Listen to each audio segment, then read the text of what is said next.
Repeated multiplication അല്ലെങ്കിൽ ആവർത്തന ഗുണനം എന്നുള്ള ചാപ്റ്ററിൻ്റെ 7ാം ഭാഗമാണിത്. ഈ വീഡിയോയിൽ നമ്മൾ പേജ് 58, 59 പ്രോബ്ലംസും ഇൻക്ലൂഡ് ചെയ്തിട്ടുണ്ട്. നമുക്ക് വീഡിയോയിലേക്ക് പോകാം. ഇന്ന് നമ്മൾ പഠിക്കാൻ പോകുന്നത് മൾട്ടിപ്ലിക്കേഷൻ റൂൾ അല്ലെങ്കിൽ ഗുണന നിയമം. നമുക്കൊരു ചോദ്യം നോക്കാം. 2⁵3 × 2⁵5.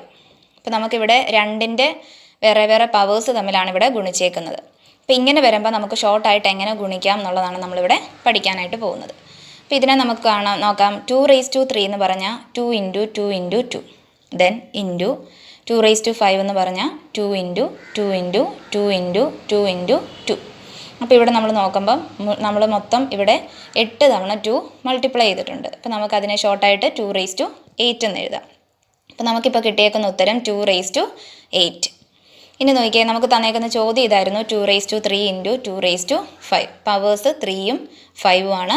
ഇവിടെ നമുക്ക് കിട്ടിയേക്കുന്ന ഉത്തരത്തിൻ്റെ പവർ എന്ന് പറയുന്നത് 8 ആണ്. അപ്പോൾ നമുക്ക് കാണാനായിട്ട് സാധിക്കും 3 + 5 ആണ് 8. അതായത് നമുക്ക് തന്നേക്കുന്ന ചോദ്യത്തിൻ്റെ പവേഴ്സ് തമ്മിൽ കൂട്ടുന്നതാണ് നമുക്ക് കിട്ടിയേക്കുന്ന ഉത്തരത്തിൻ്റെ പവർ എന്ന് പറയുന്നത്. അപ്പോൾ 2⁵3 + 5. ഇനി 3⁵2 × 3⁵3 ആണെങ്കിലും നമുക്ക് ഇതുപോലെ ചെയ്യുമ്പോൾ കിട്ടും 3⁵5, അതായത് 3⁵2 + 3. ഇനി നമ്മൾ ഫ്രാക്ഷൻ ആണ് എടുക്കുന്നതെങ്കിൽ 1/3⁴ × 1/3⁴. അവിടെ നമുക്ക് കാണാനായിട്ട് സാധിക്കും 1/3 × അത് 5 തവണ ഗുണിക്കുന്നുണ്ട്. അതായത് 1/3⁴ + 4 = 1/3⁵5. അതായത് അതിൻ്റെ പവേഴ്സ് തമ്മിൽ നമ്മൾ കൂട്ടിയാണ് എഴുതിയേക്കുന്നത്.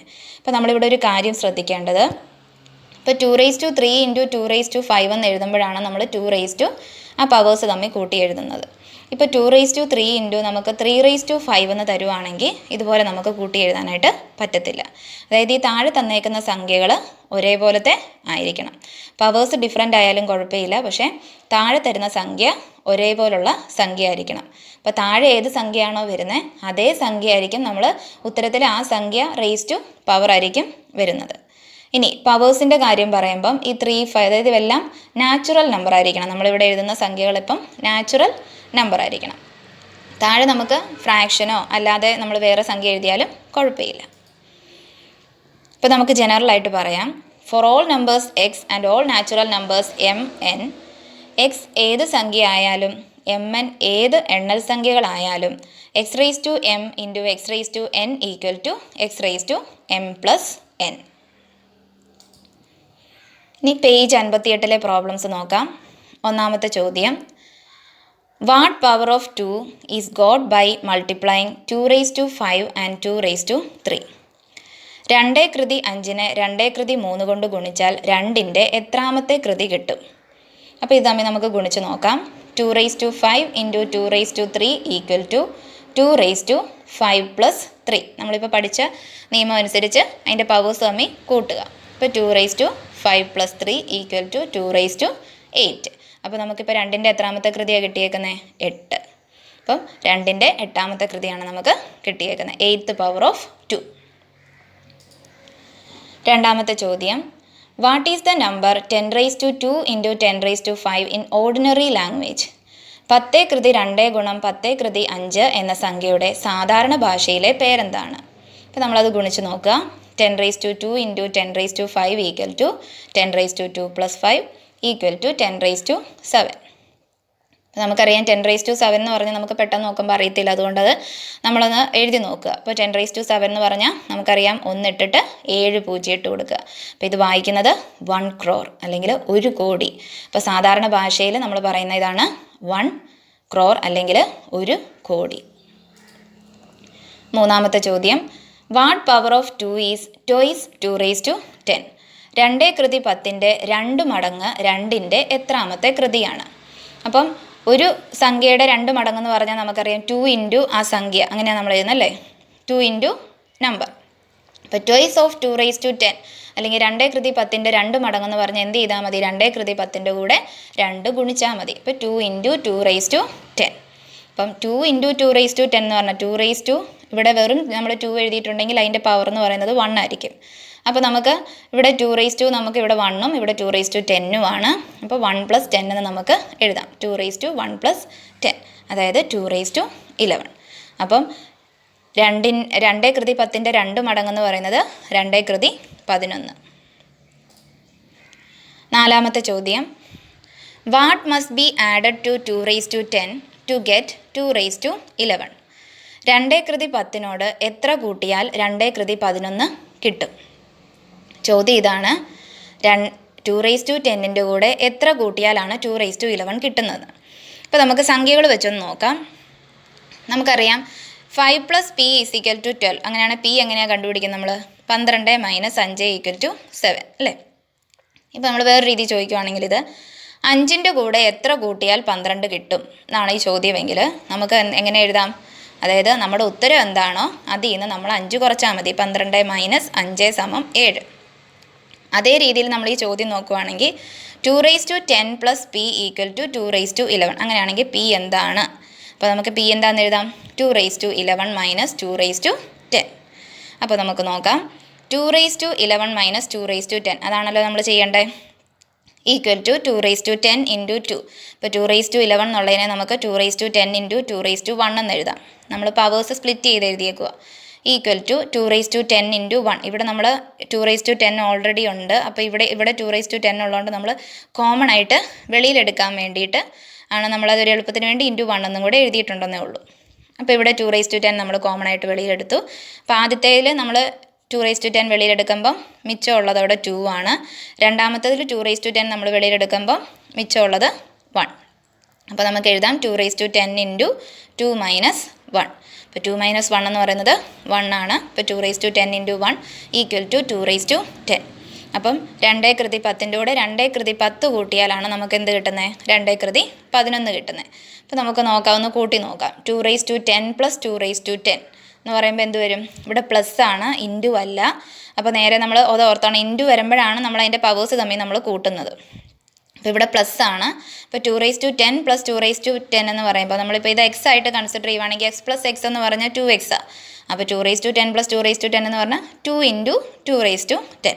അപ്പോൾ 2 × 2^10 എന്ന് പറഞ്ഞാൽ 2^11. അപ്പോൾ 2^10 കൂടെ 2^10 കൂട്ടുമ്പോഴാണ് 2^11 കിട്ടുന്നത്. അഞ്ചാമത്തെ ചോദ്യം, what must be added to 3^10 to get 3^11? 3^10 എത്ര കൂട്ടിയാൽ 3^11 കിട്ടും? അപ്പോൾ നേരത്തെ ചെയ്തതുപോലെ തന്നെ, തൊട്ട് മുമ്പ് ചെയ്ത പ്രോബ്ലം പോലെ തന്നെയാണിത്. അപ്പോൾ നമുക്ക് എഴുതാം 3^11 - 3^10 = 3^10 × 3. ഇവിടെ 3^1 ആണ്. അപ്പോൾ 3^10 + 1 എന്നുള്ള 11 തന്നെ കിട്ടും. മൈനസ് 3^10 × 1. ഈ 1 എഴുതിയേക്കുന്ന മനസ്സിലായാലോ? നമ്മൾ കോമൺ ആയിട്ട് വെളിയിലെടുക്കുമ്പോൾ നമുക്ക് എളുപ്പം എഴുതാൻ വേണ്ടിയിട്ടാണ്. = 3^10 × 3 - 1 = 3^10 × 2 അല്ലെങ്കിൽ 3^10 + 3^10. അപ്പം നമുക്ക് 3^10 കൂടെ 2 × 3^10 അല്ലെങ്കിൽ 2 × 3^10 എന്ന് പറയുന്നത് തന്നെയാണ് ഈ 3^10 + 3^10 എന്ന് പറയുന്നത്. x + x എന്ന് പറഞ്ഞാൽ 2x എന്നല്ലേ നമ്മൾ എഴുതുന്നത് പോലെ തന്നെ. അപ്പം 3^10 കൂടെ 3^10 + 3^10 കൂട്ടുമ്പോഴാണ് നമുക്ക് 3^11 കിട്ടുന്നത്. അതായത് 3^10 + 3^10 എന്ന് പറഞ്ഞാൽ 2 × 3^10 ആണെന്ന് ഞാൻ പറഞ്ഞു. അപ്പോൾ അവിടെ നമുക്കൊന്ന് കൂട്ടി നോക്കാം. അപ്പോൾ 2 × 3^10 + 3^10. 3^10 കൂടെ നമ്മൾ 2 × 3^10 കൂട്ടി. അപ്പോൾ നമുക്ക് കാണാനായിട്ട് പറ്റും ഇവിടെ 2x + x ആണെങ്കിൽ നമ്മൾ 3x എന്ന് പറയും. അപ്പോൾ 2 × 3^10 + 3^10 ആണെങ്കിൽ 3 × 3^10 ഇതെന്ന് പറയുന്നത് 3^11 എന്ന് കിട്ടും. അപ്പം 3^10 കൂടെ നമ്മൾ 2 × 3^10 ചെയ്യുമ്പോഴാണ് നമുക്ക് 3^11 കിട്ടുന്നത്. ഇനി പേജ് 59 പ്രോബ്ലം ആണ്. അതിന് മുമ്പ് നിങ്ങൾക്ക് ഇവിടെ ഈ 2വിൻ്റെ പവേഴ്സൊക്കെ തന്നേക്കുന്ന ഒരു ടേബിളുണ്ട്. 2^1, 2, 2^2, 4, 2^3, 8 അങ്ങനെ അപ് ടു 2^15 വരെ തന്നിട്ടുണ്ട്. അതിൻ്റെ ഉത്തരവും തന്നിട്ടുണ്ട്, പവറും അതിൻ്റെ ഉത്തരവും.